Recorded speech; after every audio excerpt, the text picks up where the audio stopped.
Olá, sejam bem-vindos ao blog Tu És Petros. Eu sou o professor William Bottazini e hoje daremos início, então, a uma série de vídeos nos quais procuraremos comentar artigo por artigo de toda a Suma Teológica. Uau! Né?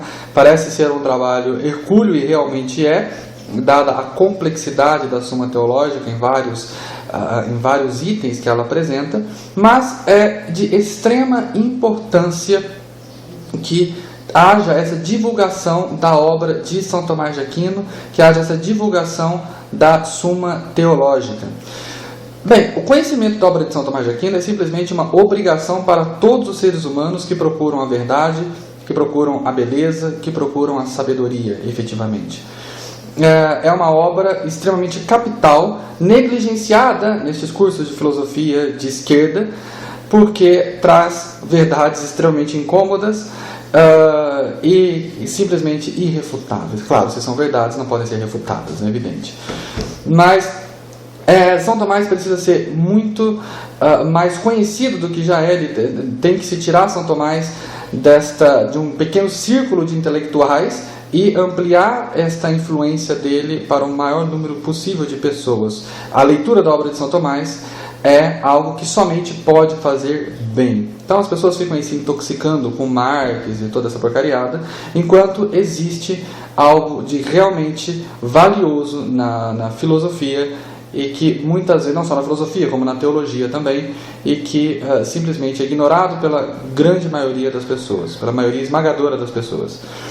Então, e principalmente o conhecimento de São Tomás de Aquino, da obra dele, é uma obrigação para todo católico. Então, se você é católico, então você tem mais obrigação ainda do que as pessoas que não são católicas de conhecer a obra de São Tomás de Aquino, porque ali ele vai procurar dar as bases que nós precisamos para a compreensão de cada artigo de fé em que cremos, né? Porque muitas vezes nós ficamos lá, então, por exemplo, na missa, né, na hora de recitar o credo, então recita-se o credo: creio em Deus Pai Todo-Poderoso, Criador do céu e da terra. Bem, mas a pessoa está recitando aquilo sem saber o que quer dizer creio, sem saber o que quer dizer em Deus, em Pai, em Todo-Poderoso, sem saber o que significa efetivamente cada uma daquelas palavras. Então ela tem concepções sobre aquilo que estão completamente desvinculadas da realidade, né? Então, por exemplo, na própria palavra Todo-Poderoso, então a pessoa acredita que Deus pode fazer lá, se Ele quiser, um círculo quadrado. Quer dizer, não é disso que se trata o ser todo-poderoso de Deus, né? Porque Deus não vai agir contra a sua própria sabedoria, contra a própria ordem na qual Ele criou as coisas. Seria algo assim que contrariaria, quase que não sai, toda a sabedoria de Deus. Então é uma coisa que Ele não vai fazer, não tem por que fazer. Enfim, não é nesse sentido de ser todo-poderoso que trata. E tem aquelas perguntas de ateus idiotas, né? Deus, se Ele é todo-poderoso, Ele pode criar uma pedra que Ele mesmo não pode carregar. Isso é uma estupidez que não tem tamanho, não é disso que se trata, né? Então, enfim, o conhecimento da obra de São Tomás de Aquino permite-nos ter, então, acesso a realmente o que está por trás do significado dessas palavras, colocando-as dentro da realidade, tirando-as de algo hipotético e fazendo, então, descobrirmos o que está por trás delas efetivamente. E aqui eu entro numa questão que eu realmente não entendo.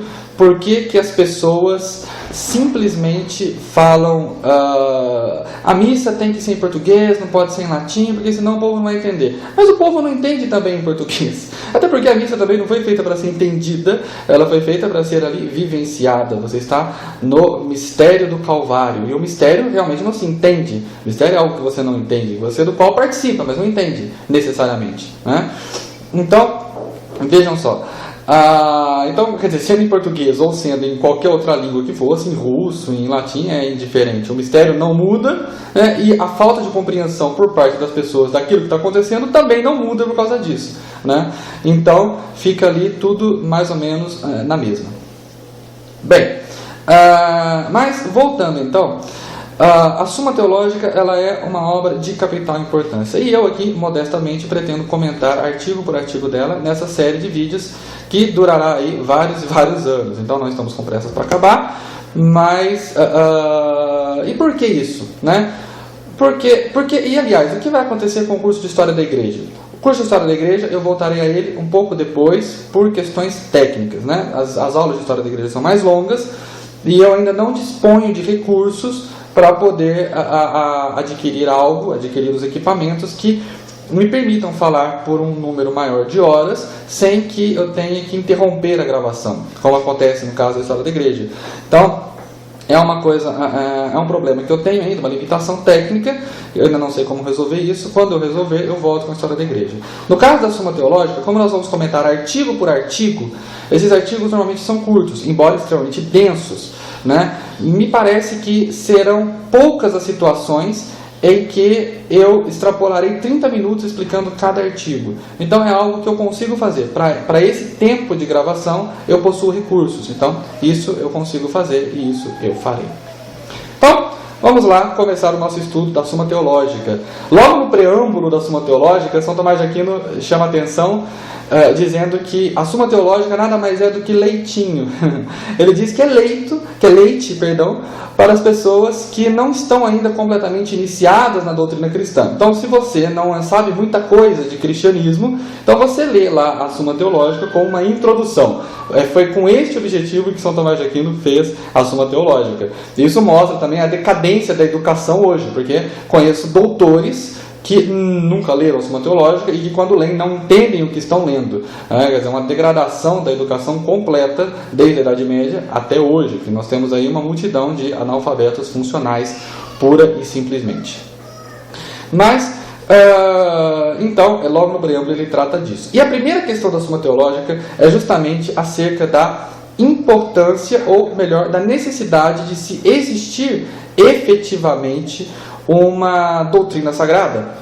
Será que isso realmente tem necessidade? E se existe uma doutrina sagrada, ela é uma só? Ela é uma ciência prática? Ela é ciência? Né? Então, uma série de problemas que São Tomás de Aquino vai colocar nessa primeira questão, e que nós vamos responder uma a uma com vídeos separados. Não vou fazer aqui um vídeo de 2 horas de duração. Tá joia? Serão coisas relativamente curtas. Esse talvez seja um pouco mais longo por causa da própria, como se diz, por causa da própria explanação necessária logo no começo do vídeo, ok? Então vamos lá. Então, o primeiro artigo da Suma Teológica, São Tomás de Aquino, ele vai trabalhar da seguinte maneira. Ele vai perguntar, é necessária a existência de uma sacra doutrina, ou melhor, de uma doutrina, de uma disciplina separada da filosofia? Né? A teologia, ela é necessária para alguma coisa? Basicamente como se ele estivesse perguntando isso. Então, vamos aos argumentos contrários. Inclusive, este é o esquema da Suma Teológica. O esquema da Suma Teológica é mais ou menos o seguinte, sempre. Ele expõe a tese, né, que ele quer provar, o contrário daquilo que ele quer provar. Então, parece que tal coisa não é desse jeito, ou parece que é desse jeito. Quando ele fala parece que não é porque ele vai provar que é. E quando ele diz que parece que é porque ele vai provar que não é. Então, ele começa assim, ele abre a Suma Teológica, cada artigo mais ou menos assim. Depois, ele apresenta os argumentos de autoridades contrários àquilo que ele quer provar. Então, parece que tal coisa não é assim, porque o fulano disse isso e o Beltrano disse aquilo. Depois ele usa um argumento de autoridade, né, que já mostra favorável à tese que ele quer provar, né, porém, fulano ou a Bíblia diz tal coisa. Depois ele dá a solução para aquele problema e volta refutando artigo por artigo. É uma beleza, é algo assim excepcional, né? Então, vejamos lá o que temos de interessante nessa primeira questão. É necessário uma sagrada doutrina? Parece que não. Parece que essa sacra doutrina, parece que esse estudo da teologia, ele é desnecessário. Por duas razões, por 2 motivos. Primeira razão, ele é desnecessário porque a própria Bíblia já diz que o homem não deve buscar compreender coisas que estão acima do seu conhecimento. Então eu tenho o conhecimento do homem no nível. As coisas que estão acima desse conhecimento, o homem não deve buscar compreender isso, certo? Ficar xeretando nos mistérios divinos. Mas as coisas que estão abaixo desse conhecimento, você tem já a própria filosofia. E depois o desenvolvimento, hoje poderíamos adaptar isso dizendo as ciências naturais. Quer dizer, para explicar uma equação matemática, para explicar uma reação química, eu não preciso recorrer a Deus, ou seja, eu não preciso de uma teologia para explicar aquilo. Eu explico pela própria química, pela própria razão humana eu explico, né? Então, veja, não é necessário, porque para aquilo que está abaixo do conhecimento do homem, você já tem aí todo um campo de estudos que estudam essas coisas. E para aquilo que está acima do conhecimento do homem, o homem não tem que ficar xeretando. Então, para que uma teologia? Para quê? Qual a necessidade de uma ciência teológica? De uma sacra doutrina? Não há necessidade, de fato. Esse é o primeiro argumento. O segundo argumento é o seguinte: todo o conhecimento que nós podemos possuir é o conhecimento do ser. Nós não podemos conhecer o que não existe, né? É requisito mínimo para que nós possamos conhecer algo que essa coisa exista. Então, nesse sentido, todo o conhecimento parte do ser, né? E ele é necessário que o ser haja, que exista o ser para que nós possamos conhecê-lo. É claro isso, né? É claro que, porque, por exemplo, vamos pensar aqui, William, e se eu quiser estudar gnomos, por exemplo, né? É possível fazer toda uma ciência que estude os gnomos? Não, porque eles não existem, né? Pelo simples fato disso. E veja só, que nós não conseguimos pensar nada que não seja coisas que já existem, né? Eu posso pegar características de seres que existem e montar seres inexistentes, mas esses seres inexistentes têm toda a sua estrutura formada na realidade existente. No caso dos gnomos, por exemplo, no caso dos gnomos, eles são baixinhos. Bom, é porque existe o baixo e o alto, então eu falo que ele é baixinho. Então eu peguei um elemento da realidade. Eles são verdes. Bom, existe a cor verde na natureza, então eu peguei essa cor verde e coloquei num baixinho, né? Aí ele tem orelhas pontudas. Existe a orelha e existe o ser pontudo. Então eu peguei essas duas características, ser pontudo, e coloquei na orelha, embora não seja característica da própria orelha. E assim, pegando coisas da realidade, eu montei aquele monstrinho lá. Mas veja que nós nunca podemos pensar algo que esteja fora da realidade. Nós podemos pegar as coisas da realidade e montar uma coisa que não está na realidade. Mas essa montagem parte da própria realidade, parte do ser das coisas, parte da própria natureza. Então, vejam, nós não podemos conhecer aquilo que não existe, né? Tecnicamente é isso. Tudo que nós conhecemos é porque existe. Enfim. E aí, para essas coisas que existem, ou seja, para esse estudo do ente, existe uma diferença entre o ente e o ser, tá? O que é o ente? Ente são aquelas coisas que têm ser, as coisas criadas, os animais, as plantas, o homem, são entes. E ser, propriamente dito, é Deus, né? Quer dizer, ele não tem ser, ele é o ser, certo? Mas isso vai ser algo que o próprio São Tomás vai tratar mais à frente. Enfim, para o conhecimento dos entes, das coisas criadas, das coisas que têm ser, a filosofia já dá conta disso suficientemente bem. Inclusive, a filosofia dá conta tão bem de estudar as coisas que têm ser, que ela consegue chegar até mesmo ao estudo do próprio ser, do próprio Deus. Tanto que tem uma parte da filosofia que se chama teologia. Aristóteles falava de teologia, quer dizer, como aquela ciência que estuda o ser, né? No caso Deus. Aquela parte da filosofia que estuda o ser. Então, se a filosofia já dá conta de estudar os entes e também dá conta de compreender sobre o ser, para que a teologia? Completamente desnecessário uma ciência à parte da filosofia para o estudo das coisas sagradas, né? Então, não tem necessidade. Porém, São Tomás de Aquino, então, vai agora resolver esse problema. Então, antes de refutar, ele apresenta um argumento de autoridade, nesse caso, citando uma passagem do Novo Testamento, das Epístolas de Paulo, onde diz que toda a Sagrada Escritura é útil para ensinar. Depois, ele vai explicar, então, o que acontece. Bom, o que acontece é basicamente o seguinte, isso aqui já é a explicação de São Tomás de Aquino, por que a teologia ela é necessária. Então, em primeiro lugar, acontece que o homem ele é ordenado para um fim. Este fim ao qual o homem é ordenado é o próprio Deus. Mas o homem só pode estar ordenado a este fim corretamente se ele conhecer este fim. Se ele desconhece o fim, se ele desconhece para onde ele está indo, não tem como ele chegar lá, evidentemente, né? Se eu não sei, por exemplo, que eu estou indo de um lugar para outro, né? Então eu nunca vou chegar neste outro lugar, porque eu simplesmente não sei se eu estou indo, não sei nem se eu tenho que ir para lá. Então não tem porquê ir. E mesmo que tivesse um porquê ir, eu não saberia ir, porque eu desconheço completamente. Eu não posso ir num lugar que eu não conheço, né? Eu não posso traçar uma meta, falar, hoje eu vou num lugar que eu não conheço, que eu não sei nem se existe, é um lugar que não existe para mim, pelo menos, né? Eu posso ir num lugar que eu nunca fui, Mas eu sei que o lugar existe, ele está lá, eu pego, traço o itinerário e sigo, né? Mas eu não posso ir num lugar que simplesmente não existe, que está completamente fora do conhecimento humano, né? Isso não tem cabimento. Então o homem, ele não teria, ele está ordenado para Deus, certo? Mas ele não teria como chegar a esse Deus, ou seja, ordenar a sua vontade, ordenar as suas ações, ordenar as suas intenções para este fim, se ele desconhece este fim, né? Então, se ele não sabe onde ele está indo, não tem como ele se organizar para ir até lá. Sendo assim, foi necessário que Deus revelasse coisas ao homem, para que o homem então pudesse ordenar as suas ações para aquele fim. Foi mais ou menos o que aconteceu no caso do povo judeu, né? Você não tinha uma filosofia judaica, digamos um sistema filosófico judaico, então como que eles se ordenaram para um determinado fim, né? Foi através da revelação que o próprio Deus deu para eles lá, que essa revelação se tornou completa em Cristo nosso Senhor. Mas isso a gente vai falar disso também um pouco depois. Mas vejam, então Deus revelou coisas para o homem para que ele pudesse ordenar a sua vontade, as suas ações, as suas intenções para o fim que é o próprio Deus. Se Deus não tivesse feito isso, não teria como o homem se ordenar a elas.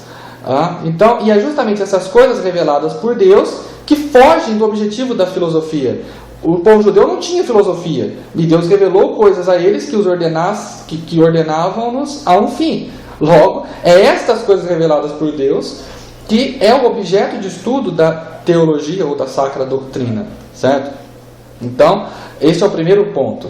O segundo ponto é que, nossa, William, mas não é verdade que o homem pode, através da razão, como fizeram Sócrates, Platão e Aristóteles, conhecer coisas muito certas e corretas e profundas a respeito de Deus?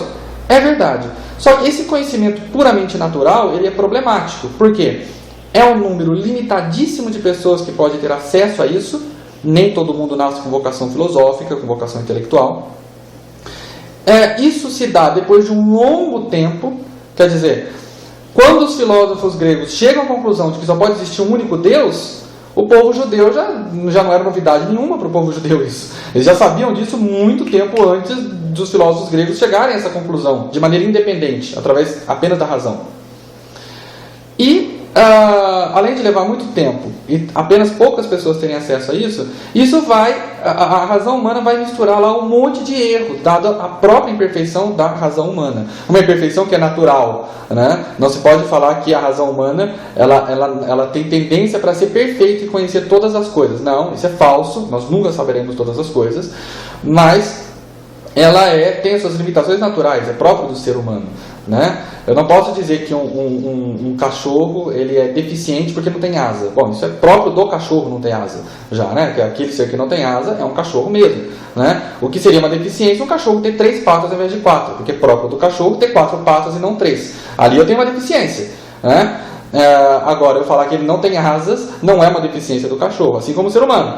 Falar que uma pessoa conhece menos do que ela deveria conhecer, bom, uma deficiência do intelecto dela, né? Um médico que, por exemplo, não sabe coisas da sua própria especialidade, por exemplo, um cardiologista que não sabe nem sequer que o coração pulsa, bom, isso é uma deficiência dele, porque isso ele tinha que saber.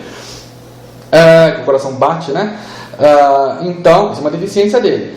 Agora, falar que um cardiologista, a inteligência dele, ele não sabe nada, ou melhor, ele não sabe todas as coisas a respeito da cardiologia, e falar que ele é um deficiente, quer dizer, que ele tem uma inteligência defeituosa, isso é uma estultice. Na verdade, é próprio da inteligência humana não conhecer todas as coisas. Isso é a própria inteligência humana em si, né? Então, da mesma forma, os conhecimentos que se podem obter sobre Deus pela razão humana estariam cheios de erros, cheios de imperfeições.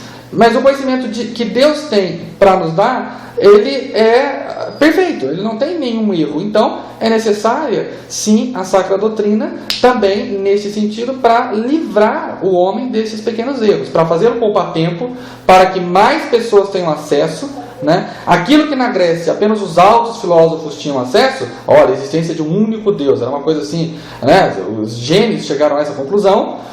O povo, no caso do povo judeu, qualquer um, embora eles fossem infiéis lá, mas qualquer um sabia disso, não era novidade para eles, por um simples camponês, né? Então é para poupar tempo, é para que o maior número de pessoas tenha acesso a isso e para que seja um conhecimento perfeito a respeito das coisas de Deus, né? Então, é claro que ela é necessária, sim. O estudo da revelação é necessário, a compreensão da revelação ela é necessária, sim. Então, São Tomás agora vai refutar aquelas duas objeções lá na frente. A primeira delas, que dizia que nós não podemos buscar coisas que estão além da nossa compreensão, é refutada da seguinte maneira.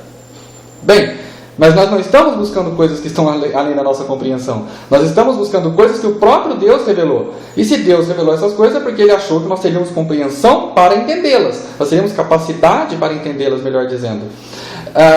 Então, se Ele achou que eu seria capaz de compreender, Ele revelou. Então, veja, não é algo que está além da minha compreensão, é algo que está dentro da minha compreensão.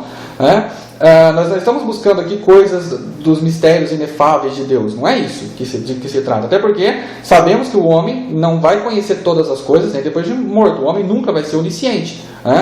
Então, mas naquilo que Deus quis que o homem soubesse, nem na eternidade nós saberemos todas as coisas. Mas naquilo que Deus quis que o homem conhecesse, que o homem soubesse, Ele revelou. E é a isso que se dedica a Sacra Doutrina. Então, não tem problema nenhum. Nós não estamos buscando coisas que estão além do nosso conhecimento, mas coisas que, estando além do nosso conhecimento, Deus quis que nós soubéssemos. Então, não há problema nenhum em se ter a teologia como um ramo distinto da filosofia. Já que a filosofia se ocupa dos entes, quer dizer, das coisas que a própria razão abarca, das coisas que nós vemos aí na criação. E o segundo ponto, que diz que se a filosofia já abarca tudo isso, inclusive a filosofia já fala de Deus, para que uma teologia então? Não dá para fazer tudo pela filosofia? Bem, mas isso também é uma estultice. Quer dizer, se um biólogo chega à mesma conclusão de um químico, eu vou falar então que a biologia é desnecessária, porque o químico já sabia daquilo, por que o biólogo foi lá meter o bedelho? Não precisava. Então a biologia é desnecessária, porque a química já resolve alguns problemas. Não. Quer dizer, o químico ele chega a uma conclusão por algum aspecto, ele chega àquela verdade olhando aquele objeto sob um aspecto. Já o biólogo vai chegar à mesma verdade sobre outro aspecto. Então você tem um enriquecimento do conhecimento humano e não um empobrecimento. Da mesma forma, na época de São Tomás, um matemático prova que o mundo é esférico de um jeito, o astrólogo, ou astrônomo, hoje seria o astrônomo, de outro. Mas, enfim, são provas do mesmo jeito sobre aspectos diferentes do problema. Da mesma forma, a teologia se a teologia chega às mesmas conclusões que a filosofia, ela parte de um princípio diferente. A filosofia, ela sai da razão humana e chega até Deus, e o conhecimento de Deus sai do próprio Deus e atinge a razão humana. Então, na verdade, você tem ali coisas que se completam porque são de características, são de gênero, são de origem, de natureza diferentes. São conhecimentos de natureza diferentes. Então, não se pode falar que uma coisa anula a outra pelo simples fato de uma conclusão ser possível por um meio. Certo? Então, com isso, nós terminamos esse primeiro artigo da primeira questão. Na próxima aula, que eu pretendo que seja amanhã, nós vamos tratar do segundo artigo desta primeira questão, ainda tratando sobre a necessidade, sobre as características da Sacra Doutrina. Espero que vocês tenham gostado. Qualquer coisa, envie-me mensagens, comentários, e-mails, qualquer dúvida. Estou aberto a elas. E alguma crítica, alguma incorreção, algo um pouco mais impreciso que eu tenha dito, principalmente aí, é um recado que eu dou ao meu amigo Sidney Silveira, talvez um dos maiores conhecedores de São Tomás de Aquino hoje no Brasil. Corrijam-me, por favor, na caridade em Cristo, para que nós possamos juntos caminhar aí rumo ao nosso fim último, que é o próprio Deus, com sabedoria e com certeza. E também que estes vídeos sejam ilhas de sabedoria neste oceano de bobagens que nós encontramos aí na internet. Claro que esses vídeos não serão as únicas ilhas, eles serão ilhas junto com outras ilhas muito melhores do que essas, mas que essas também contribuam para diminuir a ignorância que há hoje acerca das obras de São Tomás de Aquino, da própria sabedoria e do próprio conhecimento de Deus. Forte abraço, até o próximo vídeo, até mais.